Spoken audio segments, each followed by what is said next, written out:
Welcome to the Sports Angle, live in Las Vegas, the entertainment capital of the world. I'm your host, Rachiele. Let's get into it.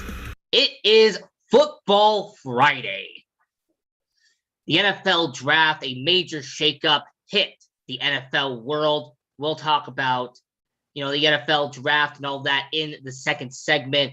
We'll talk about teams that were a zero in 2021, and now they can become a hero in 2021.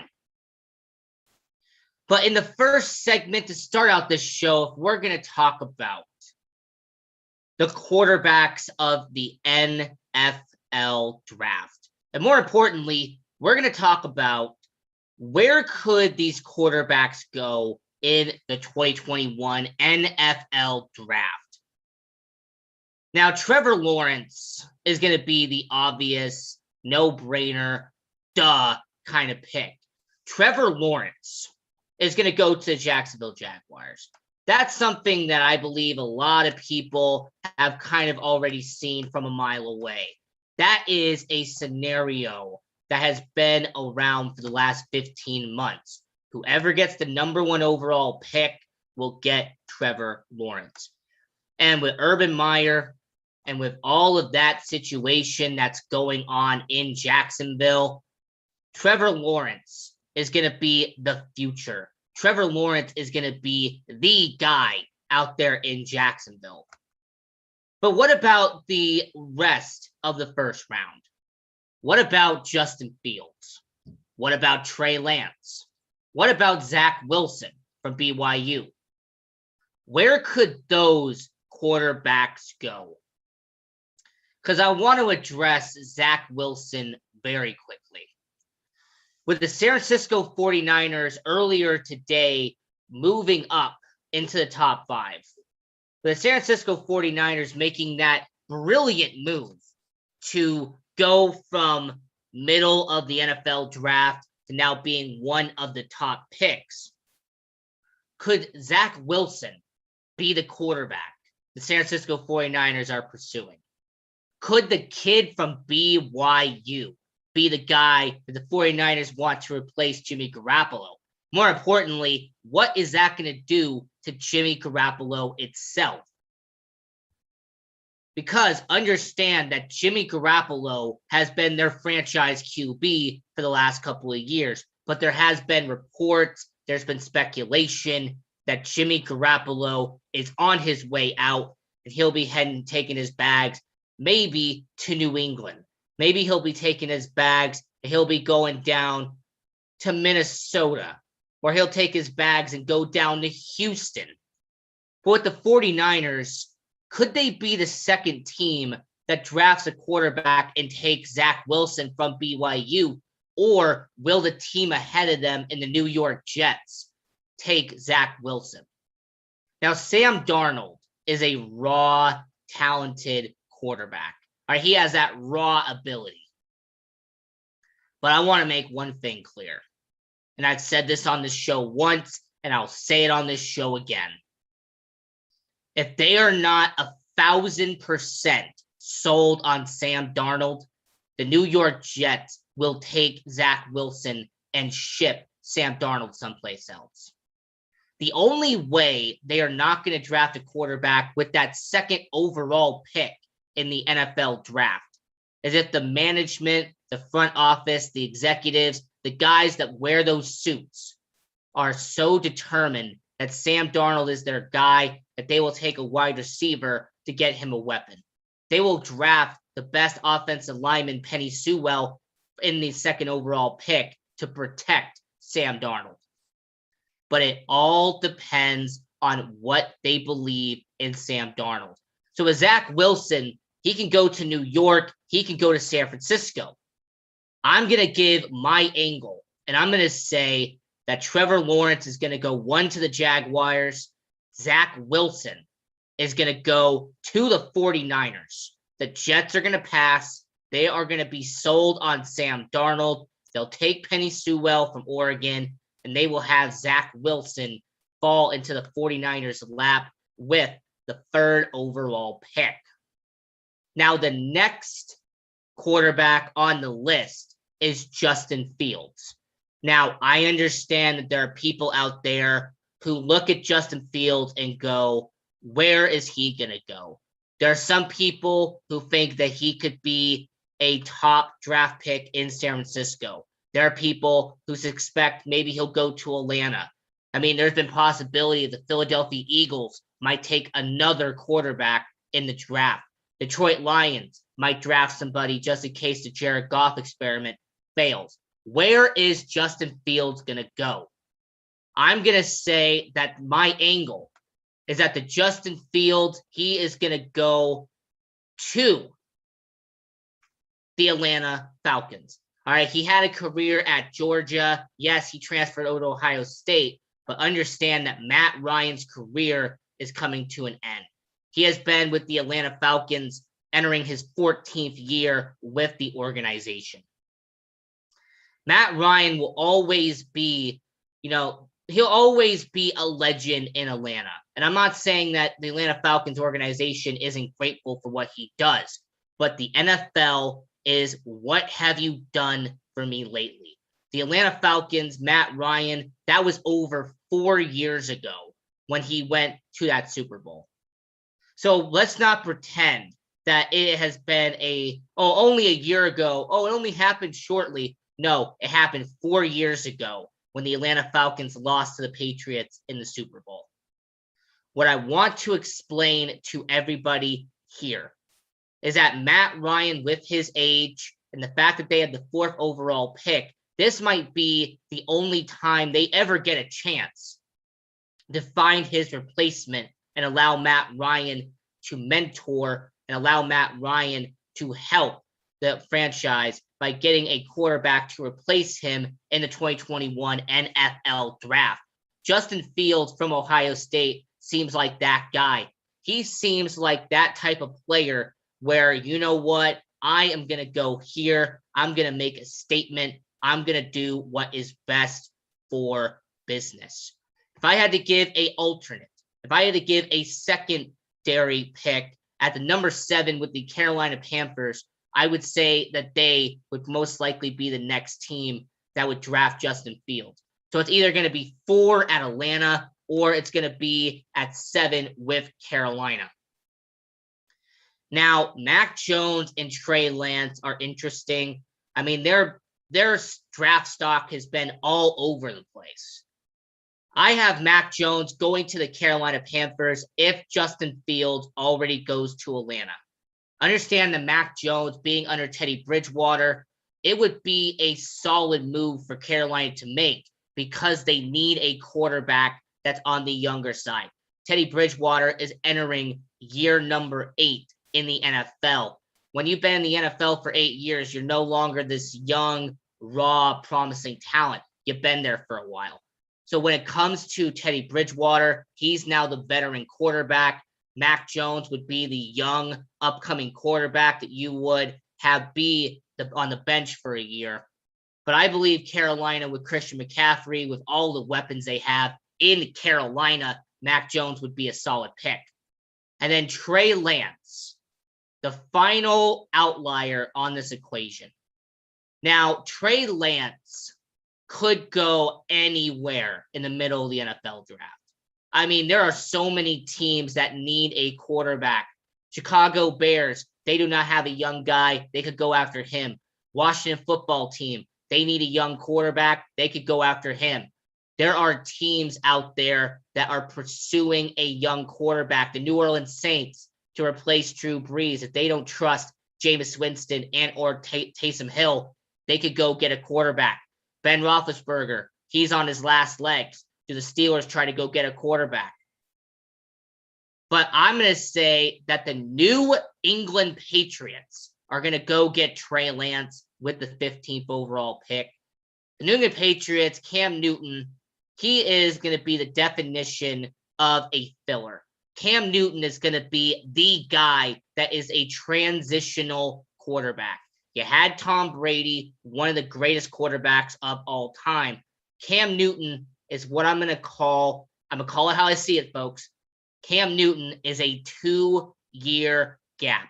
He was a 2-year transition quarterback. And who would be the transition? A young quarterback they draft in the first round.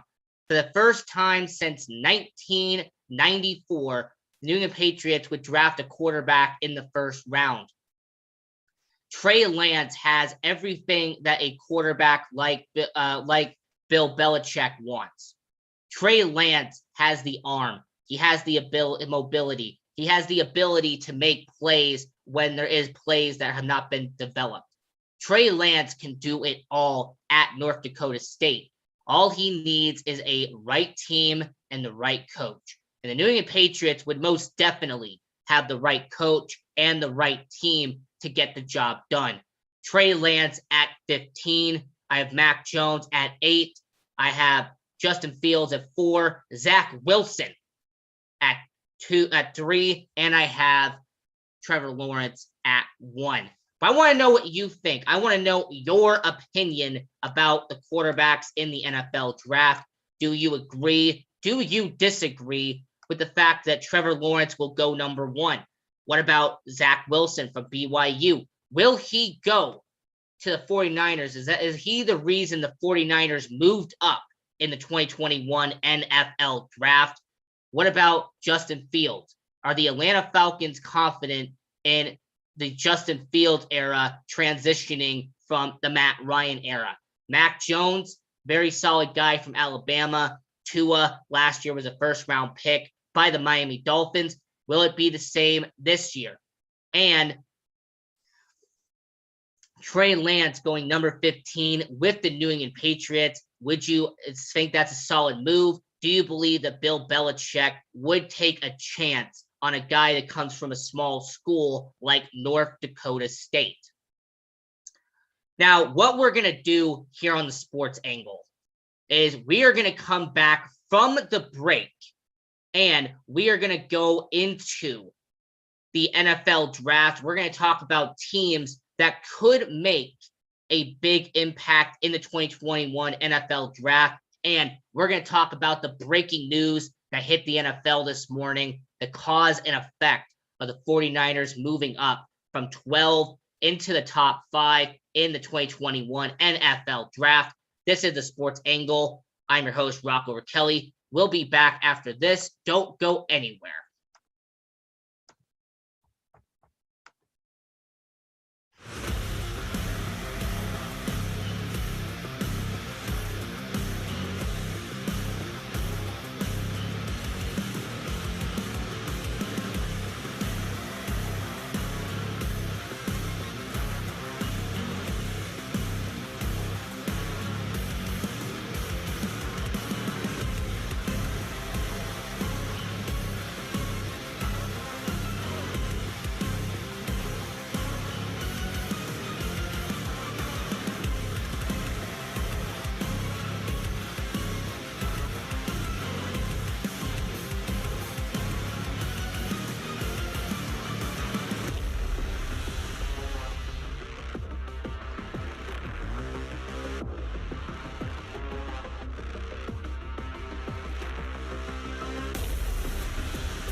Welcome back to the Sports Angle, live in Las Vegas, the entertainment capital of the world. I'm your host, Rachiele. Let's get back into it. It is Football Friday, the 2021 NFL Draft. There has been major news that has broken out in the NFL. San Francisco 49ers earlier this morning traded up from the number 12 pick to the number 3 pick in the 2021 NFL Draft with the Miami Dolphins. Now, the picks that were made with this deal, the San Francisco 49ers traded their first round pick this year, their first round pick next year, and their first round pick the year after that, and a third round pick to the Miami Dolphins for their first overall pick. Now, the consensus has been that the San Francisco 49ers trading up is because of them wanting a quarterback. So if we're going to talk about the cause and effect of the San Francisco 49ers trading up, the cause of them trading up is the fact that they want a quarterback. The effect is Jimmy Garoppolo is not going to be the starting quarterback next year. The effect is that they do not want a quarterback battle between Jimmy Garoppolo and Josh Rosen. What the San Francisco 49ers want is a young quarterback to come in and help San Francisco win now. They have given up on the Jimmy Garoppolo era. The cause of the San Francisco 49ers trading up, the effect of that, the other effect of the San Francisco 49ers trading up is this might cause teams to reconsider who they were going to draft originally. Understand that the Atlanta Falcons were going to draft Justin Fields with that 4th overall pick. But let's say that Lawrence goes 1, Wilson goes 2, and Fields goes 3. Well, do the Falcons reach and go for a Mac Jones? Do the Falcons reach and go get a Trey Lance? Or do they have to change their plan and go get a wide receiver? Do they change their plan and go get an offensive lineman? Let's talk about the Cincinnati Bengals. Let's say one of the top wide receivers in the draft, Jamar Chase, is taken. Does that force the Bengals to then take an offensive lineman? How about the Miami Dolphins, who traded down from 3 to 6? Does this change their draft pick? Because I had the Dolphins taking Penei Sewell from Oregon, one of the best offensive linemen in the NFL draft. But if he's not there at 6, who do they take? Do they go take a wide receiver like Devontae Smith? Do they go take a tight end like Kyle Pitts and have a 2 tight end set? This is going to change a lot of draft boards on draft night. How about a team that's lower on the card? How about a team like the Los Angeles Chargers? Understand that the Chargers, they are going to need help on that offensive line. But if you have the Eagles ahead of you, you have the Giants ahead of you, you have the Cowboys ahead of you, the Broncos ahead of you, a majority of the best offensive linemen in this NFL draft could be gone. So could the effect of the 49ers trading up is that a team like the Chargers are going to be forced to trade up to go get an offensive lineman? What about the Las Vegas Raiders? Let's say that the Cardinals take Caleb Farley. Let's say the Cowboys take Patrick Surtain. If the Raiders need a defensive back, which they do the Raiders be forced to trade up and go get Farley or Surtain, all because they need to go get him and they do not want to risk losing a defensive back in this draft? So this is my cause and effect segment here on the Sports Angle of the 49ers trading up with the Miami Dolphins. Let's talk about another effect that a lot of people have probably not even thought of. With the Miami Dolphins trading down and then immediately trading back up with the Philadelphia Eagles about an hour later to have the 6th overall pick, what does this mean for the New York Jets?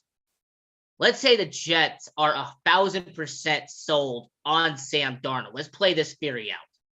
Could the effect of this trade that happened between the 49ers and the Dolphins, and then later on, the Dolphins and the Eagles, could the effect be that the Jets trade down with a team like the Carolina Panthers? Do the New York Jets trade down with a team like the Philadelphia Eagles, who get back up into the top 5?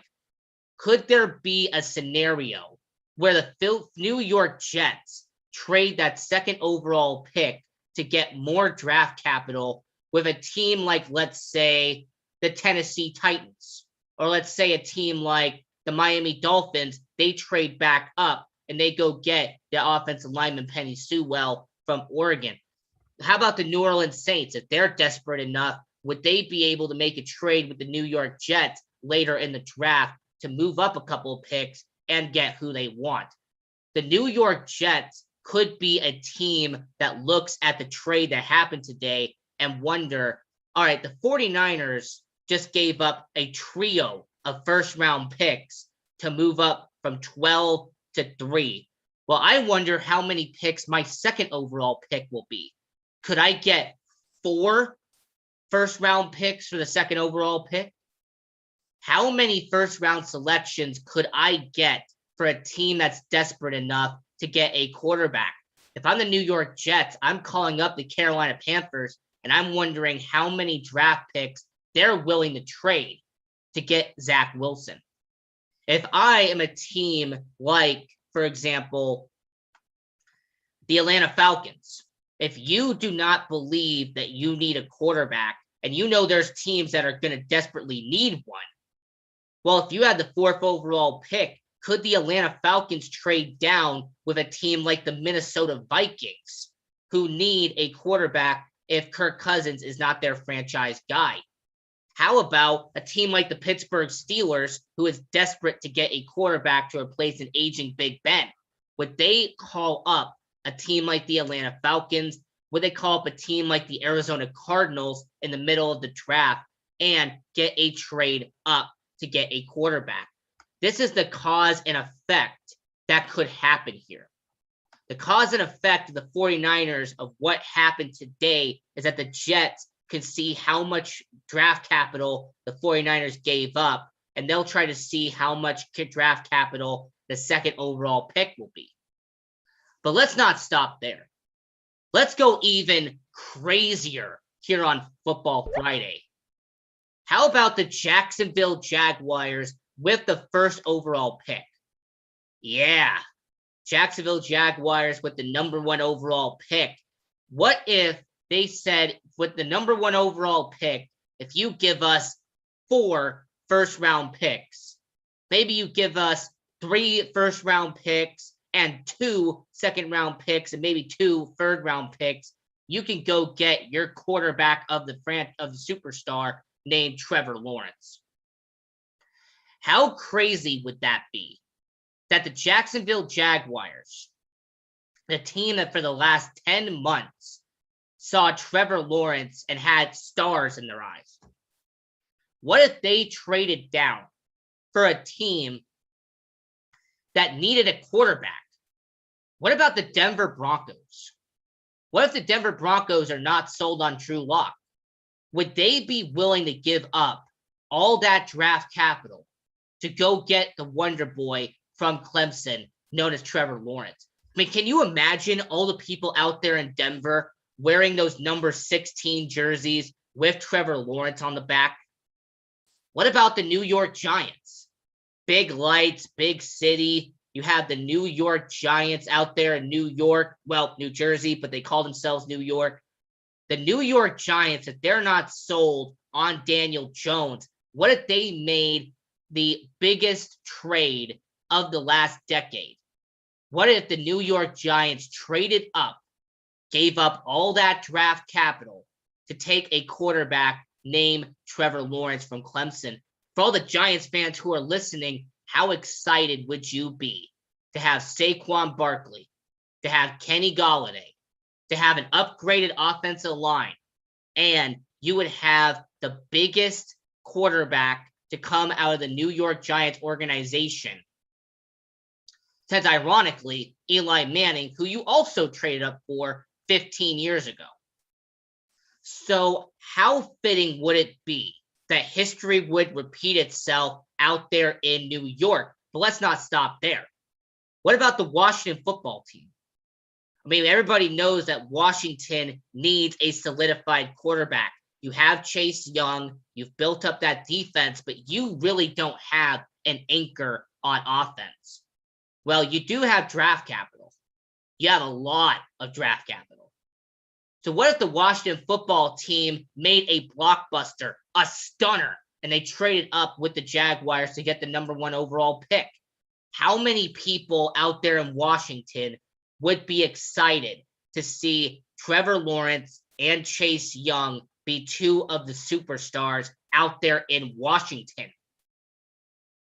The point I am making to all of you is that this effect of the 49ers trading up today is that the Jets and the Jaguars are looking at the trio of first-round picks the 49ers traded to the Miami Dolphins, and they realize how many first-round picks they can get if they trade the #2 or the #1 overall pick. They realize how desperate certain teams are to get their quarterback of the future. So do not be surprised, and this is our angle today on the Sports Angle. Do not be surprised if the New York Jets trade down to get the most draft capital they can get. Do not be surprised if the Jacksonville Jaguars, out of all teams, make a blockbuster trade and get 4, maybe 5 first-round picks, get a package of draft picks, and they go trade down and they let somebody else get Trevor Lawrence to be their wonder boy. Now, before we go to break here on the Sports Angle, I'm your host, Rocco Rachiele. Follow me on social media at Rocco Rachiele, and follow the show on all social media at the Sports Angle. Click the subscribe button down below if you're watching on the YouTube channel. Turn on the notifications, and go to our website, thesportsangle.com, and check out all the articles and all the content we have on there. I'm your host, Rocco Rachiele. When we come back here on the Sports Angle, I'm going to talk about 5 NFL teams that were zeros in 2020, but could be heroes in 2021. Don't go anywhere. We'll be right back here on the Sports Angle.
Welcome back to the Sports Angle, live in Las Vegas, the entertainment capital of the world.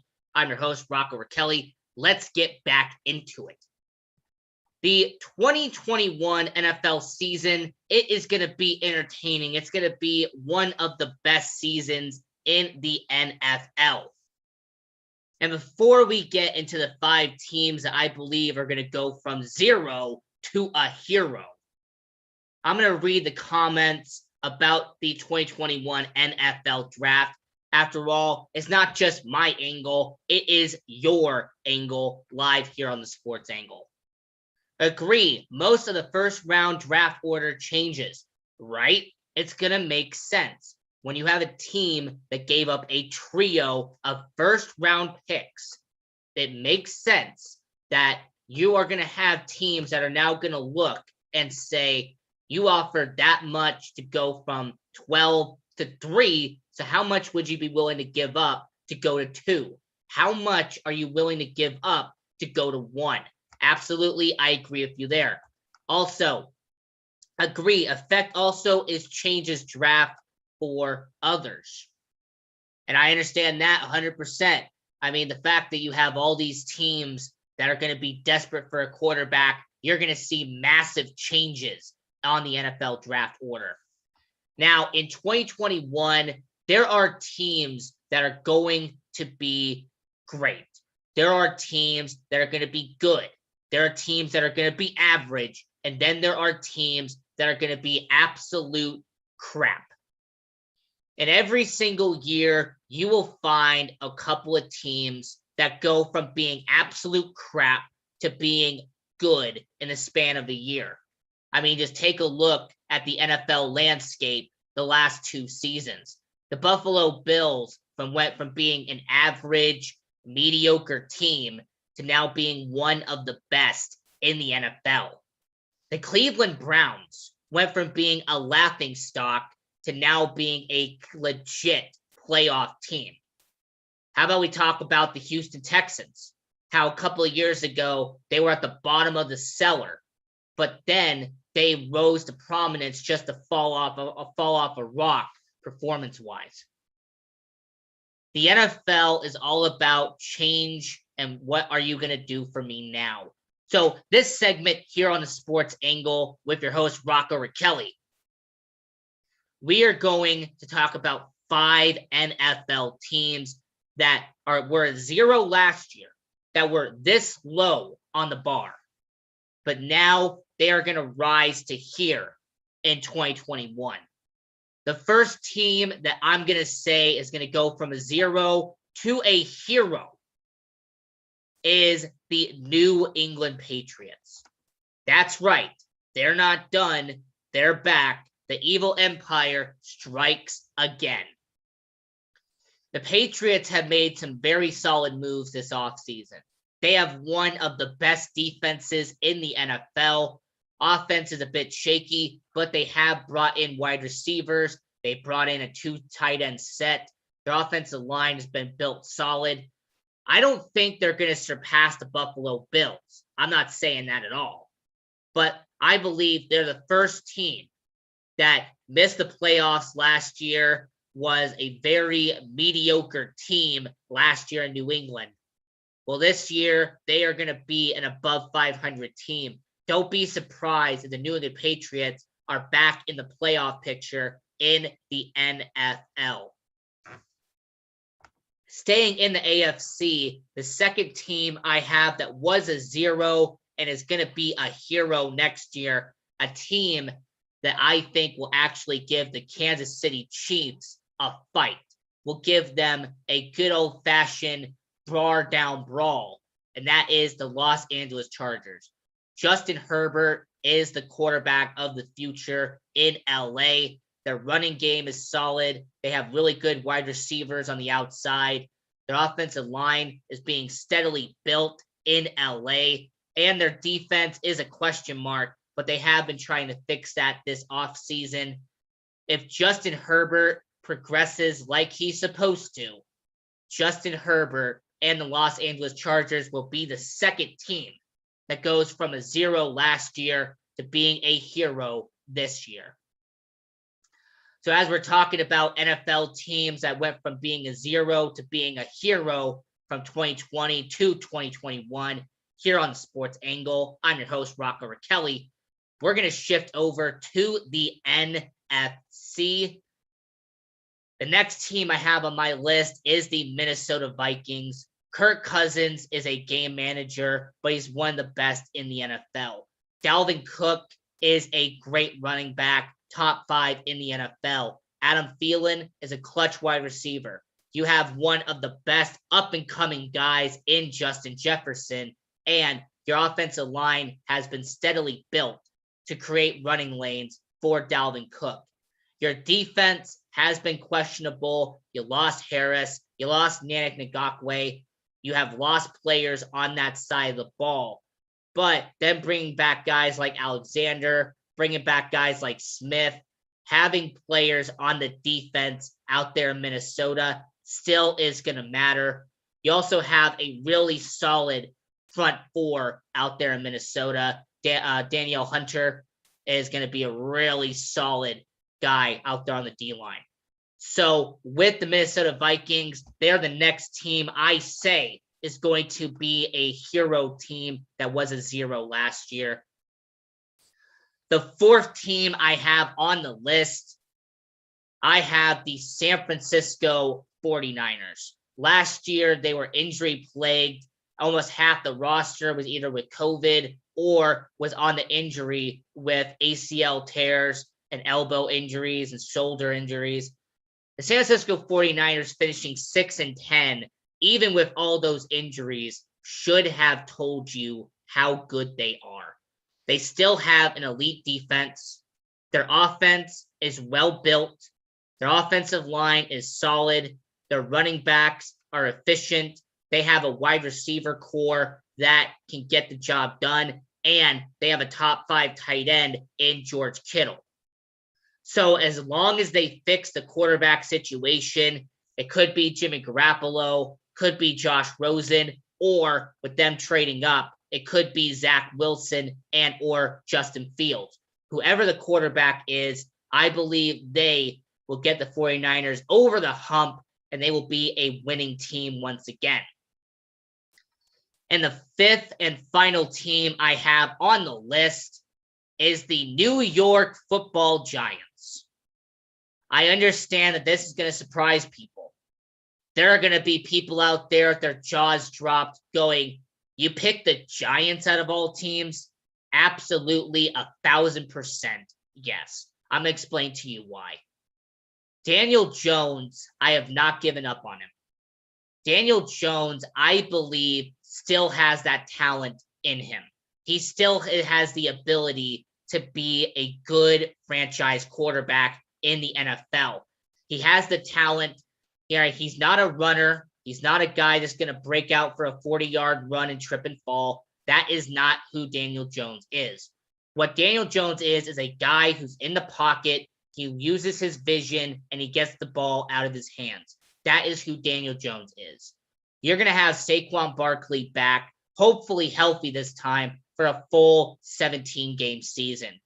You got the best wide receiver in free agency in Kenny Golladay. You also have Sterling Shepard. You have Darius Slayton. You have a well-built wide receiver core out there in New York.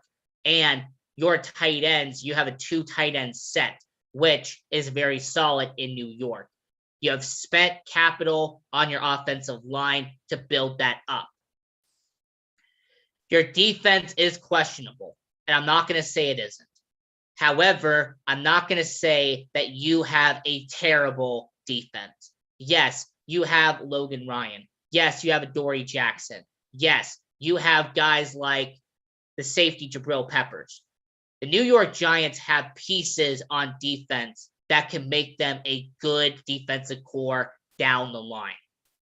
As long as the Dallas Cowboys continue to pour $500 million into their offense and spend like $5 million on defense, they're going to struggle. The Philadelphia Eagles, they're in a rebuild. There's no way they're going to win this year. And with the Washington football team, they do not have an established quarterback to get them to the next level. So, out of my opinion, my angle, if there is one team in the NFC East that could win that division, it is the New York Football Giants, because they have everything they need on offense. They have all the holes plugged. On defense, they have built some solid members of that core. And with it being the weakest division in the NFL, not even by a mile, they have the opportunity to win this division, go 9-8, and make it to the playoffs for the first time in 5 years out there in New Jersey. So that is my angle. The 5 teams that I believe will go from zero to a hero in 2021. That is the Los Angeles Chargers. That is the New England Patriots, the Minnesota Vikings, the San Francisco 49ers, and the New York Giants. Do you agree or disagree with these 5 teams? Let me know in the comments on YouTube. Let me know in the chat on Facebook. And go to our Twitter, #TheSportsAngle, and let us know if you agree that those 5 teams are going to go from zero to a hero in 2021. We're going to come back from break. We're going to get into March Madness. We're going to talk about college hockey and the COVID situation that has hit college hockey. We're also going to talk a little bit about college football, but mainly the 4th segment is going to be getting into college athletics and all the breaking news that has happened there. This is the Sports Angle. I'm your host, Rocco Rachiele. We will be right back after this. Do not go anywhere.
Welcome back to the Sports Angle, live in Las Vegas, the entertainment capital of the world. I'm your host, Rachiele. Let's get back into it. There has been a really interesting situation that has developed in college hockey. As some people might know, there is a NCAA men's hockey tournament to decide who is the best college hockey team in NCAA. It's kind of similar to March Madness. It's similar to the college football playoff. It's similar to the College World Series. Now, the interesting development that has happened there is there's been a trio of teams that have had to bow out of the tournament because of the COVID-19 protocols. And before we do a deep dive into this article, before we really talk about the situation, I'm going to go back to your comments because this sports angle is not just about me. It's about you and everyone who's listening. No way on the Giants, but yes on the Chargers.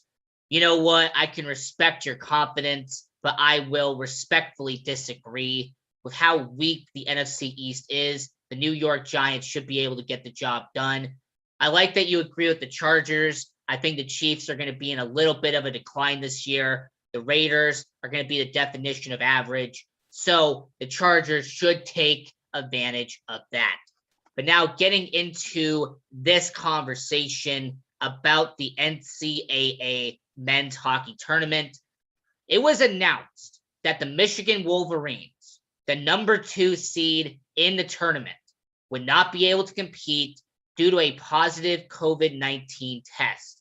Michigan's game against Minnesota Duluth is considered a no contest. Minnesota Duluth, who has won the past 2 national titles in men's hockey, will advance to the next round where it will face off against the winner of North Dakota and American International. Now, this news comes within a week time span where recently Notre Dame, the Fighting Irish, they were knocked out of the tournament due to multiple positive COVID-19 tests, and St. Louis University withdrew earlier this week after their coach tested positive for COVID-19. Now, according to sources that were close to the organization, the Wolverines were preparing for Friday's game when the NCAA notified them of the positive test and the decision that they would not be allowed to participate in the tournament. And this is a quote from Michigan coach Mel Pearson. And quote, "I'm devastated for these players.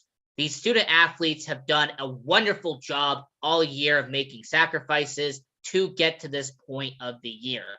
And to continue the quote, "It's unfortunate. I don't completely understand the final decision, but I have to respect it," end quote. I mean, that quote should tell you that this tournament meant everything to those players. I mean, those players have been busting their ass year in and year out to get to that point. They have been working day after day to get to that tournament. So for the NCAA to rule them out, isn't that kind of showing a lack of respect to those athletes? More importantly, what if those athletes are seniors? You're telling me that those seniors are not going to be able to participate for the Frozen Fury? They're not going to be able to participate in the Frozen Four? I mean, to me, that just seems very disrespectful. The fact is, these athletes that are freshmen, that are sophomores, that are juniors, they are going to have the opportunity to maybe go back and be in that tournament. But who I feel bad for are the seniors that they worked their entire year to get to that tournament just for the NCAA to tell them you're not going to be allowed to participate because of COVID-19. And what about Notre Dame and St. Lawrence? What about those teams that also were forced to be knocked out of the tournament because of COVID? What are you telling them? I mean, I feel like the NCAA is so focused on limiting the amount of COVID that they don't realize that they are costing these student athletes the opportunity to compete for a national title in men's hockey. I think the NCAA doesn't really understand that when it comes to these positive tests for Notre Dame, for St. Lawrence, for Michigan, that those players that are not going to the NHL, they might have just played their last game as a collegiate hockey player and they weren't able to compete for a title for it. I mean, I feel like this is a big story that most people aren't talking about. The fact that the NCAA has pretty much taken away the opportunity to compete for a national title from Michigan, from Notre Dame, from St. Lawrence. And I say it's not right. My angle is that the NCAA screwed up by not allowing them to at least compete in the tournament. And the fact is, you have those seniors that are not going to go to the next level, that just skated up for the last time, and it's not going to be for a college championship. But as we're talking about college athletics here on the Sports Angle, and as we have a couple minutes left here on the show, we are going to get into March Madness. We are going to talk about the Sweet 16 and what could be leading up to it. So we're going to go to the East bracket, and then we're going to move to the Midwest, to the South, and then the West. In the East, you have Michigan versus Florida State. This should be a really solid game. And I said here on this show that Florida State is going to be a very tough matchup for Michigan. And if there is any chance that Michigan could be upsetted, Florida State might be that team. I mean, Florida State has solid shooters. I like their coaching. They were undefeated against the top 25 this year. And more importantly, they outscored their opponent time and time again. I mean, they outscored Florida by double digits. They outscored Louisville by double digits. They beat North Carolina in 2 of their matchups. They beat Virginia by 21 points. Yeah, I understand what Michigan's about. I understand that the Michigan Wolverines beat Iowa, they beat Purdue, they beat Wisconsin, they beat teams like Maryland. I get that. But if there's a team that has the possibility to go all the way in the East, if there's a team that could beat Michigan, not name the team I'm going to talk about next, Florida State might be that team. And then the second matchup is UCLA versus Alabama. Alabama, which is normally a football school, they are doing great in college basketball. I like the program that they have built in Alabama. I have them as my pick to go into the East. I have a feeling that Alabama has what it takes to beat Michigan, to beat Florida State, and to beat UCLA. They're going to be the representative in the Final Four coming out of the East. The Midwest, you have one of the most underrated matchups in all of the NCAA bracket, Oregon State and Loyola Chicago. I mean, I'm going to have my eyes peeled to the TV screen because Loyola Chicago has a plenty of heart, but also Oregon State has shown how much heart and how much grit they have had in this tournament. I mean, whoever makes it out of this game is an accomplishment in itself. To get to the Elite Eight as a number 8 seed is commendable. Going to the Elite Eight as a 12 seed is an uphill battle that they had to achieve. Now, I'm going to go with Loyola Chicago here because I like what the team has. They have a very solid built roster out there in Loyola Chicago. Syracuse and Houston, I'm going to go with the Cougs. The University of Houston, they seem like for the first time in nearly 40 years, the Houston Cougars have the talent to make a championship run. They have offense. They have defense. They can get back they can go from offense to defense just like that. They have a lot of talent in the back court, in the front court. They have some very solid momentum being built. And I have Houston beating Loyola Chicago in the Elite Eight. So the second team I have punched into the Final Four is Houston. So I have Alabama in the East. I have Houston in the Midwest. Let's move on to the South. We have a couple minutes left. Baylor versus Villanova. This should be a very easy one. Baylor is going to beat Villanova. Arkansas versus Oral Roberts. I'm sorry for all the Oral Roberts fans, but your time is up. Arkansas has some of the best shooters in college basketball, and I like what Arkansas's head coach has been able to do. Former Nevada Reno coach Eric Musselman.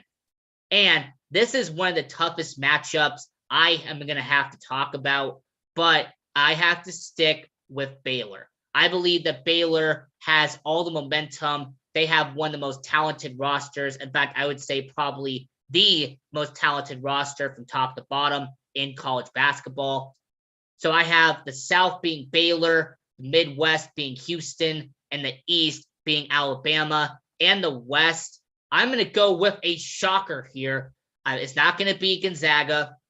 It's not going to be USC, and it's not going to be Oregon. That's right. I have Creighton going to the Final Four, and that is my prediction here on the Sports Angle. I'm your host, Rocco Rachiele.